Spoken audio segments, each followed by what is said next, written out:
Welcome to the Common Cold Snap Pauper Podcast. I'm your host, Mark, a Vera Magic player of 30 years. You'll even find some of my cats visiting during the cast. On the cast, we feature the Pauper format and the magic of the gathering, covering the format as a whole, where we play in store, and the players who make Magic a true gathering. And now, on to today's show. Welcome to episode 16 of the Common Cold Pauper Podcast. This weekend, it's been Rachel who's been the famous player. So she's sitting down, and it's one of her opponents at Patriot Games at Sheffield last week, and they actually recognised her name as being my partner and on the podcast. And basically it was, great to put a face to the name. I take it you're playing green then, which naturally she was. Apologies for my cold. If you hear any snuffles and coughs, I do apologise. But I can't edit every single one of them out. It would be a bit disjointed. For this episode, I've got some really exciting subjects. I've got some information on Spotlight Series Liverpool. I'm going to feature the best removal in red. I'm also going to look at the potential impact of remastered sets and master set not being printed currently for Magic the Gathering. And how this is going to affect Pauper ongoing. And the historical set review is going to be Adventures in the Forgotten Realms. So, on with the show.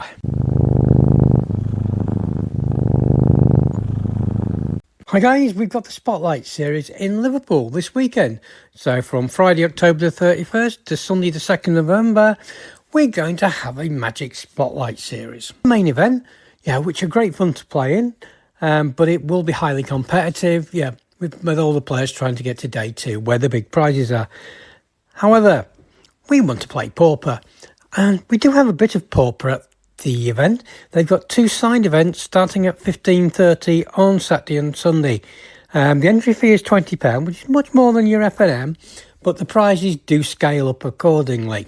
These come in the form of tickets, and 10 tickets will usually get you a booster pack, and I believe it's something like 80 tickets per win at the event. So, you can actually more than double your money on your entry fee quite easily. A unpopular set could be 10 tickets, say something like Ether Drift, maybe even Spider-Man, the way things are going. But some of the more rarer sets, might be 20 or 30 tickets, but you don't even just have to get boosters. They'll have single cards. Foil singles, hard to get a hold of cards. And you can also get playmats, deck boxes, storage items, folders. It's all really great fun what you can pick up. Also on site there'll be lots of card traders, so you can trade in your singles, and you can also try and get a hold of cards that you struggle to get. Now, they won't necessarily bring all the regular commons with them, but there will be lots of foils, lots of uncommon artwork, and generally speaking, you can have a good time. So all those bulk rares that you think you can't do anything with, you can't trade, you can probably get about 10 pence each for them in store credit. They bulk and build up, and you can run away with like a foil snuff out. Really good fun. Really like trading at big events. So what else can we do? Well, there are bound to be other sellers. Now, I've got Magic clothing when I've gone to events before. I've got my Tolarian Academy hoodie, my Magic beanie hat. My wife's even got some Magic the Gathering socks. Yep, Rachel got some socks, mainly because they weren't the type that I liked, and I'd already bought them and didn't realise. But that's one of them things. You can always find ways to spend money at a Magic Con, and this one's going to be no exception. I dread to think where my credit card bank balance will be at the end. Lots of content creators, because the main event's got coverage, so you might actually get to meet Mengu, the great Italian Magic player who also plays a lot of Pauper. He's actually going to be one of the casters doing the commentating. So if he's got a free minute, you might be able to get a hi. Might even go to get a selfie with him. Keep an eye out for the cosplayers. You'll probably see somebody dressed up. I've got several pictures of me, next to various people I've been playing Liliana. And I also think if you can ask them for a photo, do so, because they put a lot of time and effort in getting their clothing put together. So it does make them smile, when they get the chance to make a photo or selfie and somebody appreciates their work. However, don't do it when they're eating, because even they need to have a break at some point. And speaking of content creators, I'm going to Liverpool. So is Rachel. And you will get to see us. We have got Common Cold Snap hoodies. It's got the artwork that we've got on the thumbnail for the podcast, so you should be able to pick us up quite easily. And it's got the Common Cold Snap as well stated on them. So lots of the things to do. I think plenty of things to do and watch. But the one thing I really like is the artists are going to be there. I've already dug up lots of cards that I want to get signed by the artists. Sure, it'll probably cost me about £5 per card, but it's one of them talking points. After all, we do play Magic and it's the gathering. The artists that are there, will sometimes do commissions. At a Magic Grand Prix in Manchester, I think it was block constructed for the original Tarkir block, I got a command tower altered. Yes, I played a bit more Commander then, not so much now, but I still own the card. I've got a police box, TARDIS as my command tower, because the artist, changed it for me. I also went to Grand Prix Bangkok in 2019. Oh yes, the days before COVID. And Jeff Lobenstein, did me a custom card, well, an emblem actually. Do you remember Live Aid? At Wembley, and Freddie Mercury, lead singer of Queen, coming out in royal robes? Well, I've actually had that done as a monarch emblem, and it looks really smart. It cost me about €20, £20, but it's one of the best investments I've ever made, because it's always a talking point when I play my monarch emblem, and I just love to talk about it. And it was such a good reminder of the event. Whenever I see it, I think of the good time that Rachel and I had running around Bangkok for 4 days, because when we go to an event, we take extra time. That way we can do some sightseeing as well. The days of me just going to a Magic convention, rocking up on the day or the day before, booking into the hotel, and then leaving early the next morning are kind of gone for me. I like to actually do a bit of sightseeing as well. Now, the artist will also have some other items for sale. Generally speaking, this is popular playmats. They might have artist proofs. They'll have photos, printed, so you can hang them on your wall. You will need to get a frame, of course. And they might well have some custom design tokens, so you can actually make your deck that little bit special. Remember to take a spare deck box or two, and maybe some sleeves to put your purchases in, because you don't want to get them damaged before you come home. I always end up bringing like a bundle box home full of cards, even if some are tokens. So if you look over the artists that are actually attending it and you're going yourself, Scryfall is really good, because if you look at the Scryfall site, you can actually type in an artist's name. You can filter it as well by what type of cards you want to look at. I did a search just on the artist, because sometimes I play other formats, but you can actually filter it just cards that are legal in Pauper, so you might be able to get a shopping list of cards from your folders, and take them with you. I've already got a binder full of cards, with the artist labelled near them, so I can go straight to the correct artist with the correct card. I did have a friend once who actually inadvertently got a card signed by a different artist, and even the artist himself didn't realise he hadn't done that piece of work. So what I've done now is I'm going to give you a rundown on each of the artists that's going and some of their more famous cards that you might want to get signed. Unless you play the card yourself, it's probably not a good idea to get your card signed, only on the basis that there's only a limited market of people who actually want to have the signature of the card. It's more of a keepsake type thing. And the last thing you want is try to sell your card and have its value diminished because it's no longer near mint because it's got graffiti on it. Random sound you just heard was Sammy coming to visit and say hi. The first artist that I've had a look at was Steve Luke. I can't actually see any Pauper playables that he's actually done, but he did do Mind Drop, which has been in several core sets, and the artwork has been used on multiple occasions. Rowan Ellis will be attending. She's done some excellent work on alternative art cards, but not really anything that I can see in Pauper. The Murktide Regent is a modern staple, and she actually did an alternate art Peregrine Drake. Unfortunately, or actually fortunately, because I actually played against Peregrine Drake, this card is actually banned in Pauper these days. Kirill stands out as one of the better artists at the event, or at least for the cards that I want signing. Now, he did Arkham's Astrolabe from the original Modern Horizons, which is such a shame because that card's banned in Pauper, but it's a beautiful card and it played even more beautifully until it got banned in Pauper. I think it's banned in various other formats as well. He also did the Grand Prix Batterskull promo art and the Amonkhet Invocation Avatar of Woe. So he's actually had commissioned some good things. But what's he done in Pauper? He's done Flayer Husk, which used to be played quite a lot, and the Germ token that goes with it. And Germ tokens can always get signed because ultimately they're always doing living weapon options. Now we've got Findhorn Elves as well for you Elves players. Village Rites for those of you on Mono Black Sack. But personally, I'm going to be looking to get my Lunark Veteran signed. And this is where it's going to get quite funny because the same artwork has been used on the various versions. Because you've got the original Innistrad, I can't remember if it's Crimson Vow or Midnight Hunt, the double feature version, and of course Innistrad Remastered. So same artwork, but with 3 different frames. So I'll probably want that. But then it's like, oh, hang on, they're flip cards. So you might want them signed on both sides. Good to think. And finally, I was digging through my cards. I found I actually own a foil Suture Priest. Digging back to the days, Scars of Mirrodin block. This was a card, that was played highly and still played highly now because it did have a lot of interaction with the various combo decks recently. Andrea Vergrade, I'm butchering the names today, aren't I? Several cards. You got the Store Championships Multify.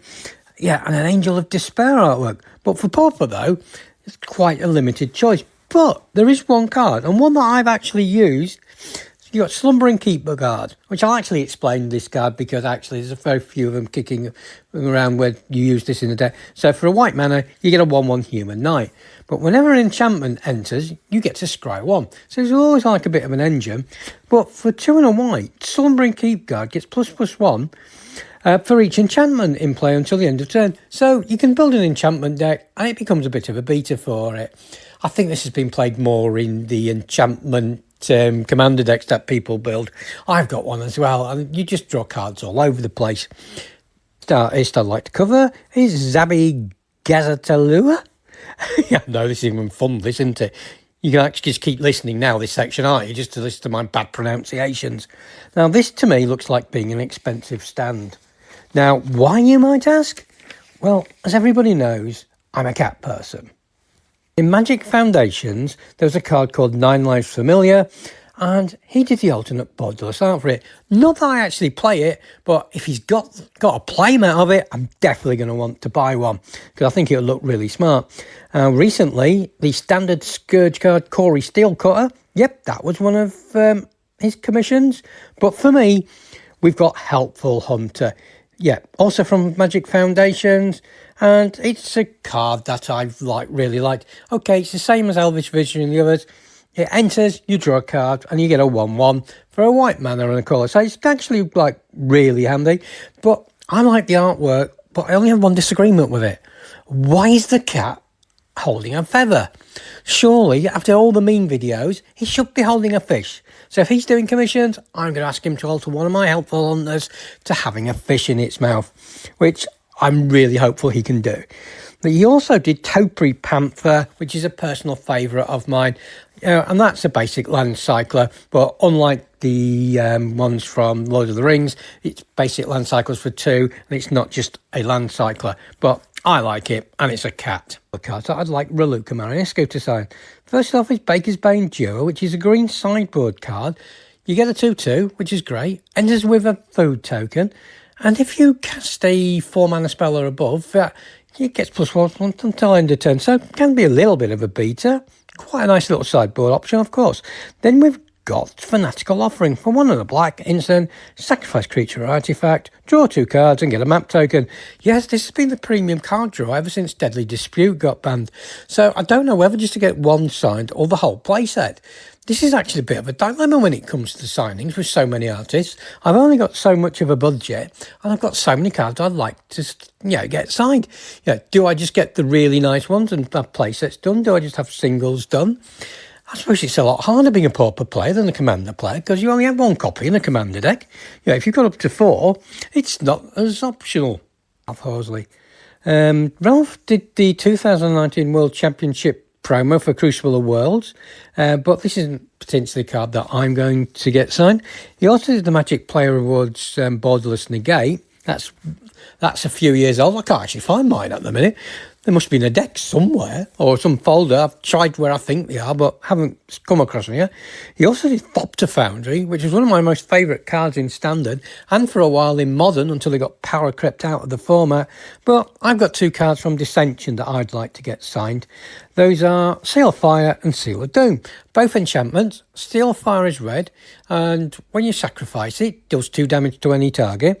And Seal of Doom, when you sacrifice it, destroys target non-black creature. Nice little way to have removal sat on the board, for when you actually need it. It was played a lot with the Brood Scale deck. Connor actually has 2 really popular cards in the whole of Magic. Mystical Tutor and Worldly Tutor, which Commander players will know as are 2 of the best tutors in the format. But for me, it's going to be the Double Masters, Full Art, alternate. Quasali Prime Mage. For a white and a green, you get a 2/2 Cat Wizard. Yes, it's a cat. And it's got Exalted. So if one creature attacks, it gets +1/+1 until end of turn. And it also has, for 1 mana, sacrifice it, destroy target artifact or enchantment. One of my favourite cards in my cat decks. Always loved this card, and I'm definitely going to get this one signed. Charo Javier is one of these artists I definitely want to see. He recently did Bagel and Smear in Spider-Man, and that's my pauper card of choice. I know it's not really seen much play yet, but there is an option. This might be a card that I don't actually get signed, depending on how my budget's going, because actually, Black to Boomberg and the Commander decks, they did a card. It was the squirrel artwork version of Liliana of the Dark Realms. As everybody knows, I'm a big fan of Liliana, and my cat, Lily, who's 5, was named after Liliana. Now, I'm also hoping that there's a play map for Liliana of the Dark Realms in the squirrel form, and I might even push Rachel to get me this for Christmas, because we all know I like my lilies. The final artist who's attending is Chris Rallis. Now, I can't see any pauper cards that he's done, that are of relevance to the format, but oh my, he's done lots of other cards. So you start off Ajani, Strength for the Pride. Yep, an early Ajani Planeswalker. Ajani, Nakathal Pariah. The Modern Horizons 3 Ajani that flips into a Planeswalker.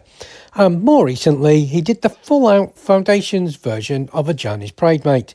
I always like to see this card. I would love to see it downshifted to common, because I think it'd be a great addition to Pauper. There's more. Liliana Dreadhorde General from War of the Spark, and more recently reprinted in Magic Foundations. And the Liliana Death's Majesty, from Amonkhet. I think I've actually got other playmats I want, but if they're not doing the ones that I really desire, these are good backup plans. Rachel could have a nice big list of Christmas presents for me. It's a shame you can only use 1 playmat at a time. But we might never know, we might get some more artwork for the wall. Get it framed. Rachel might move me in the queue for this one, because one of her most favourite cards, Nissa Shakes the World, a great mono-green Planeswalker. Oh, hang on, did I say he's not done anything for Pauper? I think I've got that a bit wrong. Can you remember Edge of Eternity? That set, about 3 or 4 sets ago, last month. Temporal Intervention. So, there's actually a Pauper card that I could get signed as well. This could be an expensive weekend. Why am I saying could be an expensive weekend? I've been saving for it for months. I know I'm going to these big events. I tend to have a little savings account where each week when I'm paid, I put some money aside, just so I know I won't get too far in debt on my credit card when I turn up. If you see Rachel or myself at the event, or both of us, feel free to say hi. We'd actually love to meet people who listen to our content. And we might even go for a drink in the bar or something. Okay, hope to see you in Liverpool.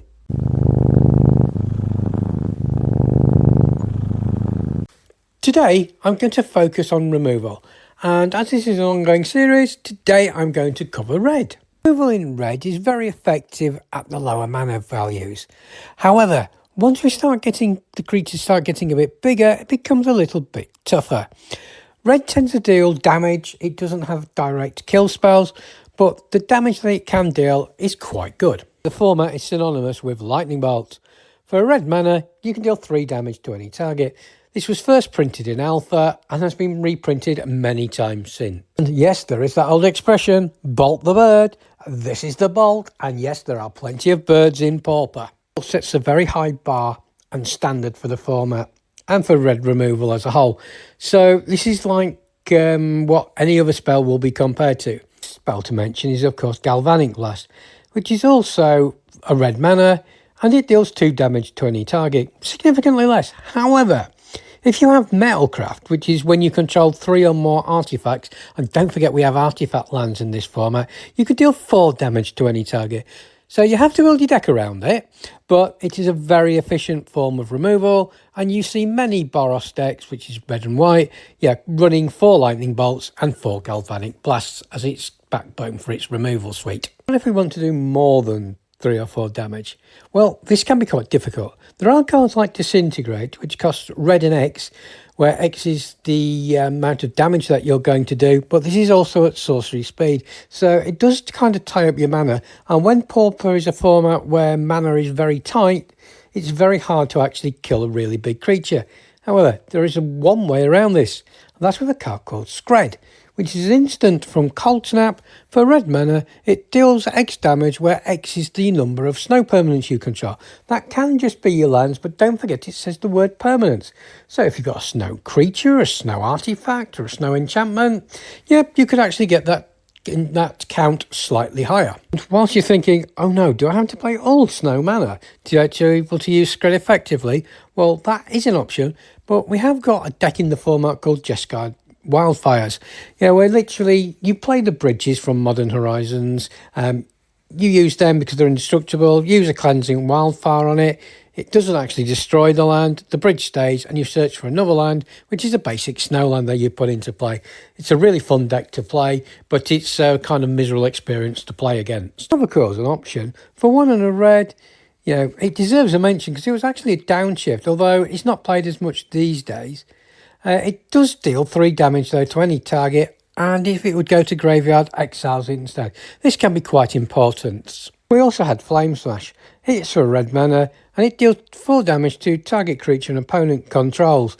Now, it doesn't go to face unlike the other cards, but this could be quite useful and was played for quite a while in Pauper. From Skred, the only way you can get rid of big creatures tends to be you use 2 removal spells. Now, this is normally okay if you want to, say, do 6 damage, use 2 Lightning Bolts, but there are awful little cards like Tolarian Terror, which has Ward 2. So instead of it costing you red, it's now red, and 4. To kill a Terror, because you have to pay the extra 2 ward cost every time. And also, creatures, your opponent sends in a 5/5, you block with your 2/2, and your creature dies, and then you hit their creature with a Lightning Bolt to have the last 3 damage to kill them.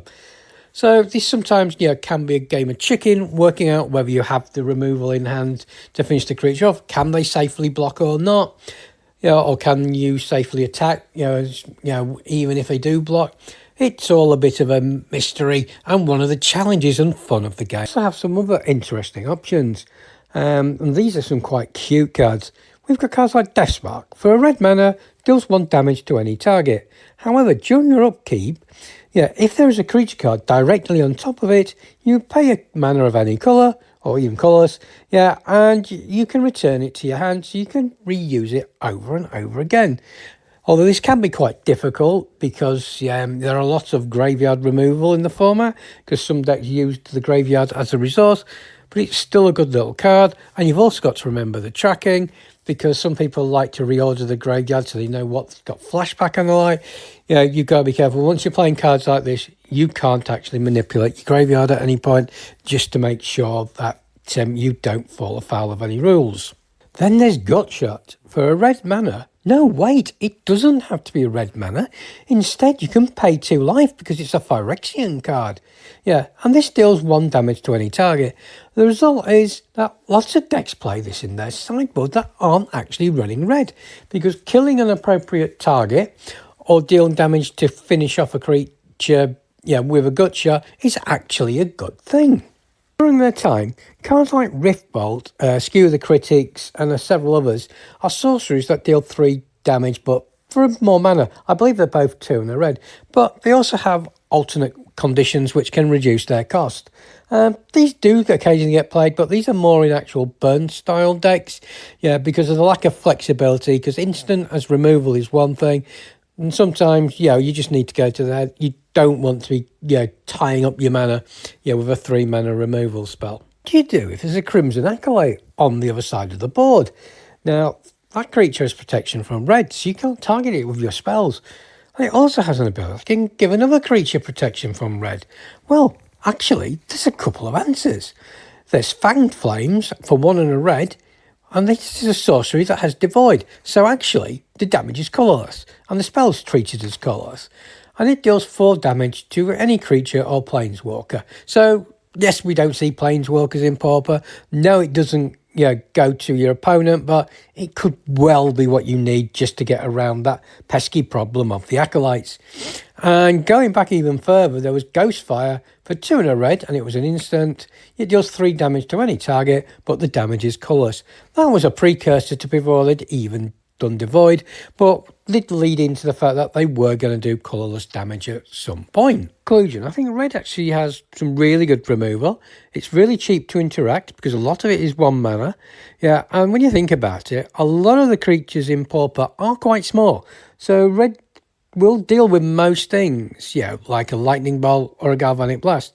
The interesting thing is a card like Shock for a red mana that only deals 2 damage never sees play, because it's just power crept completely out of the format with other options. And there's so many nice artworks for Shock, it's just a shame that we don't get to use it, because, well, it's just cards that are so much better all over the format. Mark Rosewater, the head designer at Wizards of the Coast, recently revealed that the Masters sets and remastered sets are going on a hiatus. Now, what does this mean for Pauper? From next year, we have 7 standard legal sets, and it's hard financially to keep up, and this is like one of the reasons why the remastered sets aren't going to be printed for a while. They may come back, but we're not really quite sure. The fact we're getting 7 standard sets also means that, well, actually how good are the cards going to be for Pauper?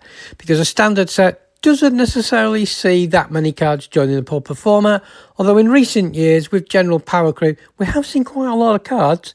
It's just that in 2024 we had the Modern Horizons 3. In 2023 we had Lord of the Rings, and those were straight to modern sets, so the power level could be that higher, and they did actually bring us decks, not just the individual cards to the format. My first thought was that card supply could be affected. So, as an example, I'm going to use Thraben Inspector, one of my favourite cards, and also one of the favourite cards of Emma Partlow of the Pauper format panel. So, for a white mana, we get a 1/2 Human Soldier, and it comes into play with a clue, and this clue, of course, 2 mana, sacrifice the clue, you get to draw a card.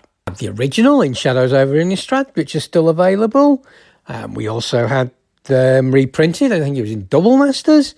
We had them reprinted in Time Spiral, remastered of all things, as an alternate art old border card. They're furiously expensive to get hold of in foil. We had the RCQ Top 8 promo, which I've got a playset of. Yes, I won them, I didn't need to buy them, which is actually really nice. And just recently we had the Innistrad remastered set, which had a usual version, and it also had another alternate art version. So for this card, it's quite okay, but going forward, will this be the case for every card? Apart from Thraben Inspector, which I thought was a good example, we have Novice Inspector from Murders of Karlov Manor. It's a functional reprint, the only difference being it's a human detective and the name, because Thraben is an area or region of Innistrad, so couldn't really be put in a Ravnicus world set. Course, be an option for plenty of cards in Pauper, although then you have to allow for the fact that actually, do we want 8? I mean, we already have 8 Inspectors, and we have 8 Red Elemental stroke Pyroblasts and 8 Blue Elemental Blast stroke Hydroblasts. There are going to be some cards where actually you don't really want that many of them running around. Then there are cards that are a little bit powerful, even by Pauper standard. I'm thinking Dust to Dust. For 1 mana, white, you exile 2 target artifacts. Now, this could actually cause havoc in limited formats or standard even, and so any reprint would have to be in a Commander set or likewise. Again, we had the recent Marvel Spider-Man set, which has bonus sheet. Bonus sheet cards don't have to be in standard, And they did some excellent reprints of Counterspell with the Doc Ock art. We had Tangle as well with Spider-Man art. So these weren't played in standard, but would allow for Pauper supply to improve. So actually, maybe I'm getting a little bit too worried. Mr. Says Draft Chaff used to be really good, yeah, for introducing new players, because they do a draft at the release event or pre-release, as the case may be, and then, or even a sealed event, and then wonder what to do with the cards. And if you have a few Pauper players hanging around, we always used to try and encourage them to join our format, or we try and trade the cards off them so we could build other decks. Wizards of the Coast have actually publicly stated that going forward, commander sets won't actually have any downshifts. Now, this was actually really popular within the Pauper community because there was no logical reason why you should downshift something in Commander and then cause a problem, in another format later on. So, how will we get downshifts in the future? Even get them? Because what you tend to see these days is when cards are reprinted in other sets, sometimes the rarity actually goes up. The amount of commons that end up as being uncommon, is quite astounding. You don't really see an uncommon go down to uncommon these days, although you did see it in a master set to spruce up a limited environment, which consequently benefited Pauper. Actually need downshifts. I think we do, because they do actually shake up the format occasionally, and that's really nice, just to keep things on the toe. Sometimes it'll make a tier 2 deck a tier 1 deck, which will add a bit of vibrancy to the format. Of course, sometimes downshifts can be misprinted. Monstrous Swift Spear was pretty much uncommon all the time. One master set put it at common. Within a year, it was gone from Pauper because it was just making red too powerful as a whole. And as much as I like the card and the fact that I've got several foils and limited version artworks that I could use, I accepted that it did need to go. I always found limited as a great precursor for Pauper. You can find in drafts and in sealed, commons that actually overperform. And you can put them to one side and think, I wonder if this will work in Pauper. Can I build a deck around it? Will it go into any of my current archetypes? Well, if it's green, will it go in one of Rachel's deck? And if it is green and going in one of Rachel's deck, how can I defeat it straight away? Because otherwise I'm going to have problem. Now, with any set, you look at the spoilers and look for the commons. Now, with a master set, this was even more important because you'd also look for what cards had been downshifted, and is there something I can do with them? Sometimes you have favourite cards from a previous form and think, actually, I'd really like to play them. Will they actually be any good? I'm thinking back to a recent Double Masters set when there were actually 2 cards looking down at me. There was Experiment 1 for a green mana. You get a 1/1 with Evolve. And then with Evolve, when another creature enters the battlefield, if it's got higher power or toughness than the Experiment 1, it gets a +1/+1 counter on it. And you can remove 2 +1/+1 counters, and you regenerate the Experiment 1 so it doesn't die to removal or dying in combat. This could be really useful. In the same set, there was Dregmangler. For 1 green black, you get a plant zombie. It's a 3/3 with haste. On its own, that's really good. I used to play it in standard, but also it has scavenge. For 3 black and a green, it's a sorcery speed ability. You can add counters equal to the creature's power, to another creature. And then you exile the Dregmangler. This would be really good. You could hit for 3, and you could also make your other creature bigger, with the 3 counters. Built a Golgari counters deck around these 2 cards. I took it to my Pauper Weekly, and I actually won the event. These were in the days where most of us actually brewed. I've still got the deck built up, but as time's gone by, it's been power crept out the format to a degree, and also I kind of chopped and changed it. So it's not really recognisable what it was. I think it was actually the cards that actually killed it off were actually from Kaldheim and Dominaria, because I started putting too many dual lands in it. And actually the one thing it really did need was to hit its lands in the correct order, so it could actually play things on every drop. Actually playing dual lands was more of a hindrance than a help with that deck. I do believe Pauper will be okay with this change. There is something to be said about a format when you can come back with your old deck after a couple of years and it still has a good chance of doing well.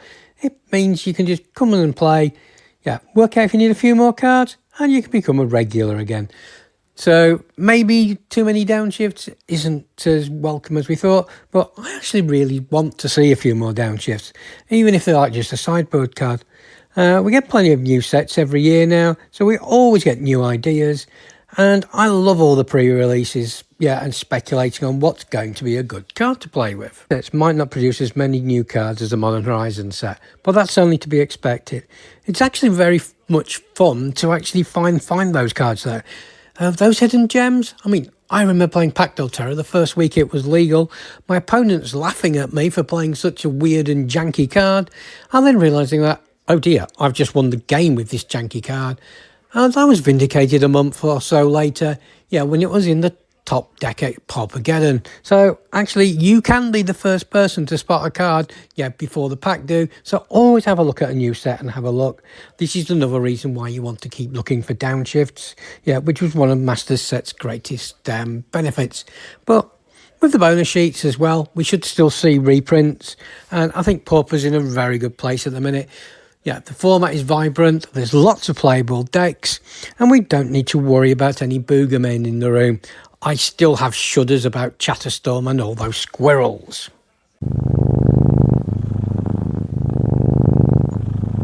Today's historical set review is going to be Adventures in the Forgotten Realms.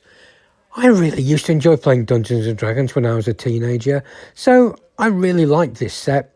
It had a lot of things that interested me, and the artwork, being equivalent to the modules and the rulebooks, really lovely feature of the format.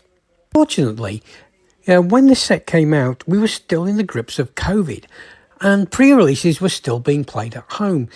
So I didn't get as much enjoyment as I thought I would from this set, but all the same, we got some really nice cards. So, we've a deadly dozen of cards that I'd like to feature. I'm going to start with Shamblingast. For a black mana, you get a 1/1 zombie. However, when it dies, you can either give target creature -1/-1, or you can create a treasure token. Either of these options are really good, and situationally gives you potentially some good options. Silver Raven is up next for a blue card. For a blue mana, you get a flying 1/1 artifact bird. Now, when this enters, you get to scry 1. Okay, this is a nice card, but I know lots of people will tend to play Fairy Seer because you can scry 2. But if you're doing an artifact-centric deck, this does a passable impression of it. Really nice card. I've used it several times. Then we have Dawnbringer Cleric for white's first card. For a white mana and 1, you get a human 1/3 Cleric. But great thing about this card is it's modal. When it enters, you choose one of the following. You can gain 2 life, you can destroy target enchantment, or you can exile target card from a graveyard. All 3 excellent choices, and a great card that gets even better, if you can actually blink it in and out of play to use it again. Cleric sees play today. It's used in sideboards and several main decks as well, because red is actually quite good at the minute, and a 1/3 body and gain 2 life, is actually really good against the red decks. Green got a nice little card. It doesn't see much play at the minute, but then Mono Green Stompy isn't seeing a lot of play, so its main deck that it can go in, doesn't actually exist currently. So, Null Hunter. It's a 2/2 null for 1 and a green, but it also has the Pack Tactics mechanic, and it activates if power 6 or more creatures are attacking, and it puts a +1/+1 counter on the Null Hunter. Now this was actually quite easy to do in a mono green deck, because you do tend to get creatures with higher power, and you are swarming the board, so it used to be a really good card. I actually used to dread playing against this, because guess what? Rachel have a playset of them, and they used to batter me. Now, for white though, I actually found a card that I really like. Celestial Unicorn. 2 colourless and a white, you get a 3/2 creature. But wait, it's got an ability. Whenever you gain life, you put a +1/+1 counter on the Celestial Unicorn. You got it. They printed a Ajani's Pridemate at common. The only problem is, of course, that it's 3 mana, not 2, and it isn't a cat. Come on, Wizards, downshift Ajani's Pridemate, then I can play them alongside one another. Play Abzan, which is black, green and white. You can actually play a card alongside Celestial Unicorn. There is a deck running around the place with Blood Researcher, which also has the +1/+1 counter trigger, yeah, when a creature enters play, or sorry, I mean you gain life, but when I say creature enters play, you do play all the Soul Wardens, you know, which do trigger that effect. So you could actually have a right funny deck. This deck's still built up to this day. I really should look at it and bring it up to date. Yeah, even better if they did actually bring back Pridemate. Also rocking up in white was Priest of Ancient Lore. For 2 and a white, you get a 2/1 Dwarven Cleric. However, when it enters, you gain a life and draw a card. Yes, it's the predecessor to Inspiring Overseer, which got the upgrade because that creature is actually flying. And it's a card that did see a lot of play, but yeah, when you're playing 8 cards that do this effect, you really don't need it.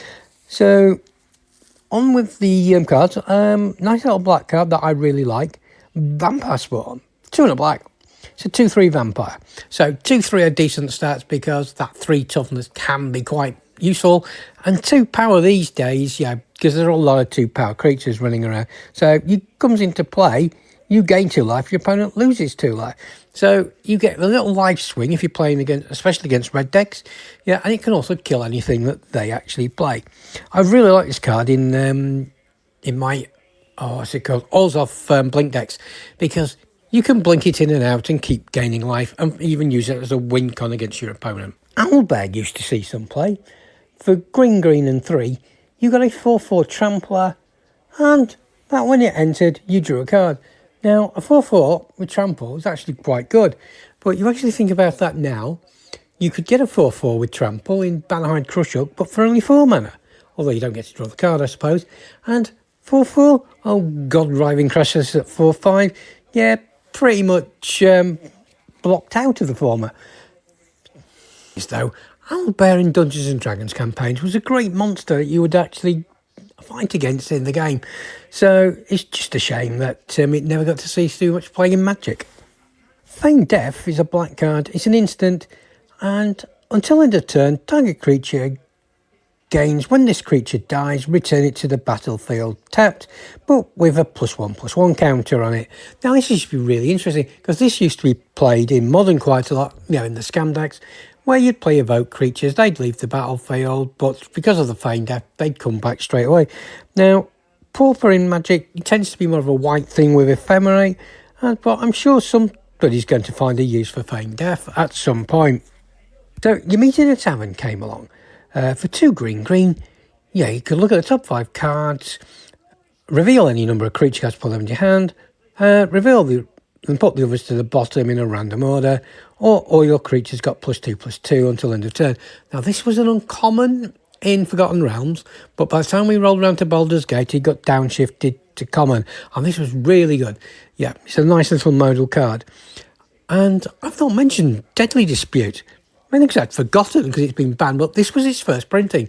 And Deadly Dispute, as everybody knows, was a black and a colourless, sacrifice a creature or artifact, and draw 2 cards.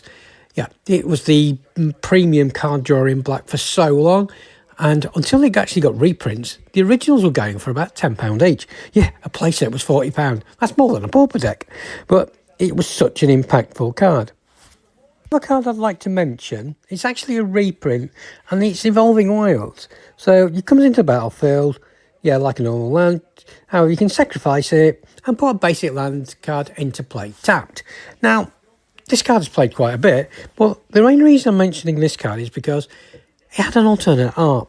So if you played Dungeons and Dragons, you'd know about all the modules, and they had a specific art style. And this card, yeah, they did it as an art style land. I thought this was really nice touch, and I loved the artwork of this card. Yeah, and if I can play an Evolving Wilds in a deck, which is unusual, I do tend to use this artwork. So really respectable number of cards for a standard set, Adventures in the Forgotten Realms. And next time, I'm going to be covering the Commander Legends Adventures in Baldur's Gate, yeah, which followed on from this set and had a lot of synergy, but although it was a couple of years later.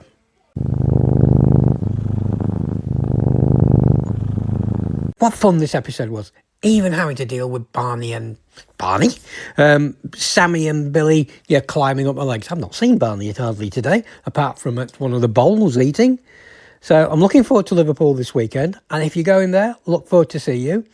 Now all I've got to decide is what decks am I going to take? So thank you for listening, everybody. See you in a fortnight. My contact info. If you want to email me at thecommoncoldsnap@gmail.com. On X, formerly known as Twitter, I'm at WileyCoyoteUK. On Blue Sky, I'm at WileyCoyoteUK.bsky.social. And on Discord, I'm Mark Pinder. Yeah, I'm also on Facebook Messenger as Mark Pinder. Love to hear from you, so please get in touch. And if you could like, share and follow, that would be even better too. Thank you.